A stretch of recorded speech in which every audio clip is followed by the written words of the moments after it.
la ley de Lenz. Lenz nos habla de lo siguiente. La idea es que mediante esta ley nosotros podamos determinar el sentido de la corriente inducida. Esa es la idea, que nosotros podamos determinar el sentido de la corriente inducida. Y nos dice que el flujo magnético inducido, flujo magnético inducido, es decir, aquel flujo creado por la corriente inducida se opone al flujo magnético, se opone a la variación, para ser más precisos, para ser más claros acá, ¿no? Se opone a la variación del flujo magnético que lo generó. Volvemos a lo que se hablaba de la inducción. Hay un flujo magnético, ese flujo magnético cuando varía a través de una espira genera una corriente eléctrica inducida. Esa corriente eléctrica inducida nosotros sabemos que genera un flujo magnético. O sea, hay un flujo magnético generado por la corriente inducida. A ese flujo magnético generado por la corriente inducida le llamamos el flujo inducido. Ese flujo inducido se opone a que no cambie el flujo magnético que lo está generando. Veamos. No parece tan sencillo, ¿verdad? No parece tan sencillo. Pero vamos a ver la idea de la siguiente manera. Hay dos posibilidades para que se genere la corriente inducida. Que el flujo magnético a través de la espira, flujo magnético externo, o sea que proviene del exterior, ese flujo magnético externo esté aumentando o que esté disminuyendo. No hay más, ¿verdad? O bien el flujo magnético está aumentando o bien está disminuyendo. De tal manera que si no varía, no habrá pues la corriente inducida, ¿no? Entonces veamos una primera situación. A ver, veamos una primera situación. Flujo magnético aumentando. Vamos a suponer que tenemos acá una espira. Tenemos acá una espira y acá hay campo magnético que está pasando a través de esa región, ¿no? Acá hay una zona donde hay campo magnético. Voy a señalarla con X, significa que la inducción magnética acá está entrando al papel, ¿verdad? Ahí está entrando al papel. Y vamos a suponer que esté aumentando. Primera situación, que esté aumentando. O sea, acá aparece una línea más entrando. Por acá aparece otra línea más entrando. Ahora aparece otra línea más entrando. ¿Te das cuenta? La del exterior no me interesa, ¿no? La del exterior no me interesa. Me interesa lo del interior de la espira. Entonces, acá decimos que el flujo está aumentando. Entonces, ¿qué es lo que va a pasar? Dice que hay otro flujo, que es el flujo creado por la corriente inducida. Ese flujo se opone a la variación, o sea, se opone a que aumente, se opone a que disminuya, se opone al cambio. Si el flujo está aumentando, entonces acá las líneas están entrando al plano del papel, entonces el flujo inducido, ¿qué sentido va a tener? Va a ser saliendo del plano, ¿sí? Saliendo. Entonces, tú puedes notar acá que si aparecen tres líneas, entonces van a aparecer tres líneas del flujo magnético inducido para poderlo anular. Entonces ahí la idea es anularlo, de tal manera que se mantenga la misma cantidad de líneas de inducción magnética a través de la espira. Ese flujo que tiene sin tensión, ese flujo es el flujo inducido. Es el flujo inducido. Y este que estaba entrando, este de blanco, es el flujo externo, pues. El flujo externo. El flujo que está atravesando la región. Ahora, como ya tengo el sentido del flujo inducido, porque en este caso es hacia afuera, entonces yo lo que tendría que hacer es colocar mi manito para poder encontrar la dirección de la corriente inducida. A ver, coloco los dedos a lo largo de la espira y tu dedito gordo debe señalar la dirección del flujo inducido.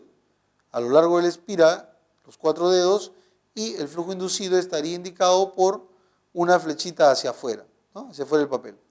De tal manera que ahí podemos darnos cuenta que el sentido de la corriente inducida es así. Ese va a ser el sentido de la corriente inducida. Entonces logramos el objetivo de encontrar el sentido de la corriente inducida.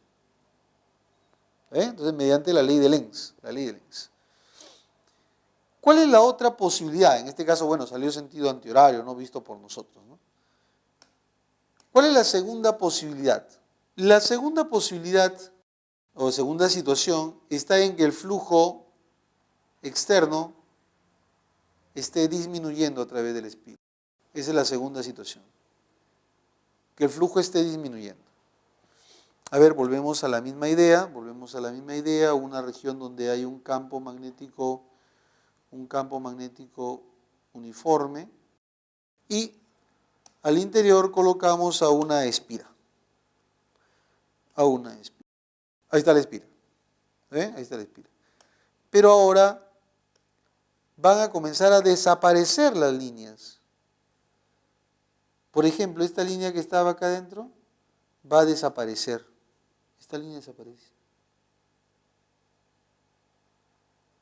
Está disminuyendo, ¿no?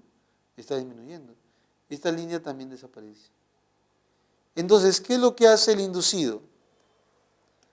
El inducido va a reemplazar a esas líneas.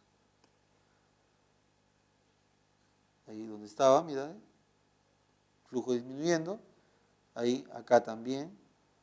Entonces va a comenzar a reemplazar a esas líneas. ¿Con qué intención lo va a reemplazar? Esto de acá va a ser el flujo inducido. ¿Con qué intención? Con la intención de que no varíe la cantidad de líneas que había. Con esa intención. Esta no estaba, entonces la vamos a quitar. Estas estaban ahí, habían desaparecido, ¿verdad? Fueron desapareciendo, ¿no? Las del exterior no me importan, no me interesan. Me interesan la de la región, nada más, de la espira. Entonces comienzan a desaparecer dos, entonces aparecen dos. Ese es el flujo inducido. Y volvemos nuevamente a utilizar la manito. Por si te olvidaste, teníamos algo así. La manito. Acá estaba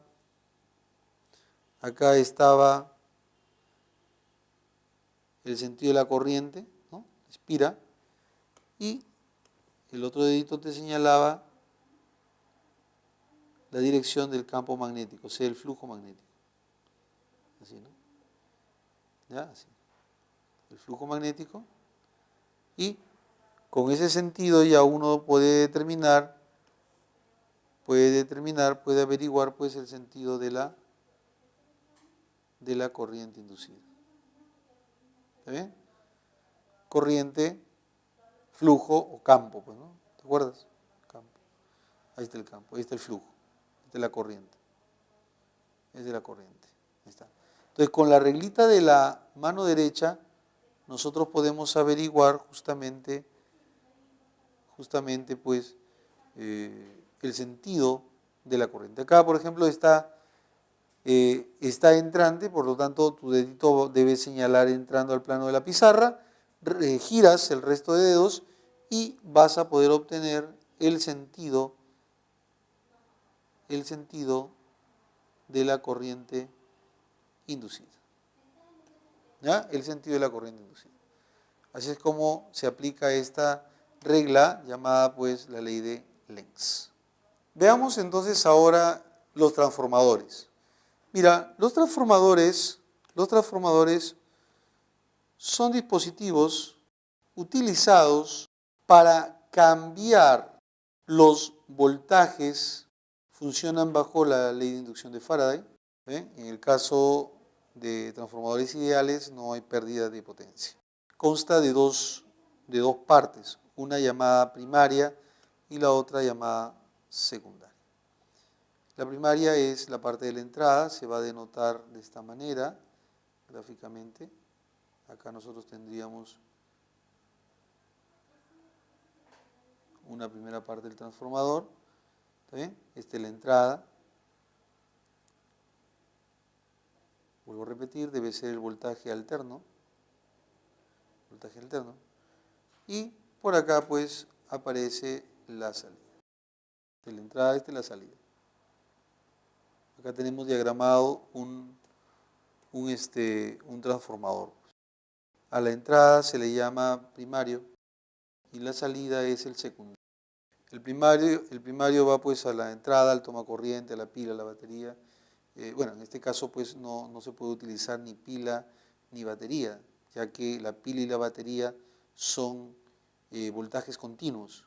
Solamente funciona con voltajes alternos. No lo puedes conectar a una pila, a una batería. Tienes que conectarlo necesariamente a un tomacorriente de voltaje alterno.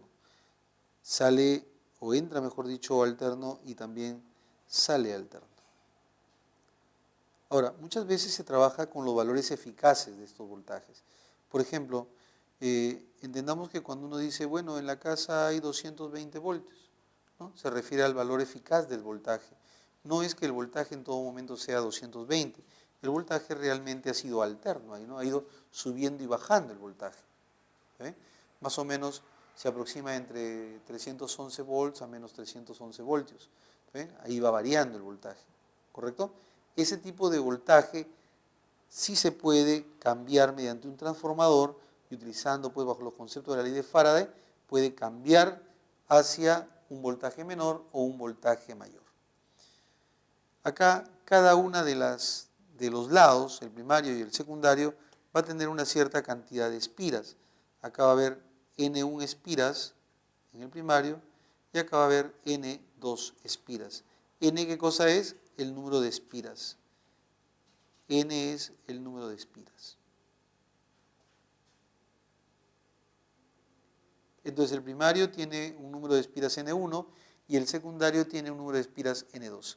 Si se conecta a un cierto voltaje eficaz V1, vamos a llamarle V1, voltaje eficaz, ¿no? Estamos hablando de los voltajes eficaces V1, entonces por el otro lado va a salir otro voltaje V2, otro voltaje V2.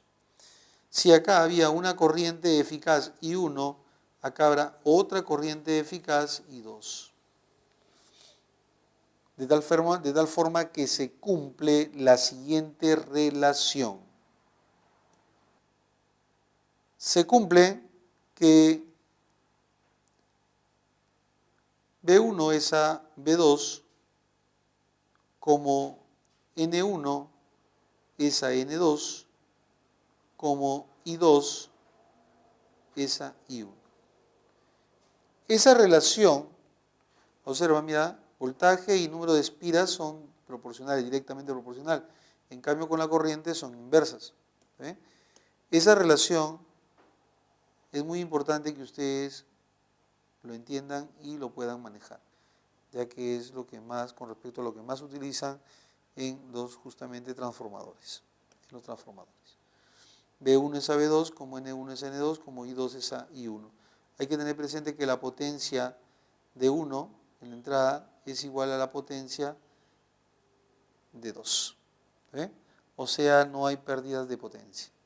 Muy bien, entonces con esta idea, mira, un transformador, un dispositivo que recibe corriente alterna de un cierto voltaje eficaz y lo transforma a corriente también alterna, pero de otro valor de corriente eficaz y voltaje eficaz. N1 y N2 son números de espiras. N1 correspondiente al primario, N2 correspondiente al secundario. I1 y 2, igual, primario, secundario. Y V1, V2, que es primario, secundario, igual. Los voltajes eficaces.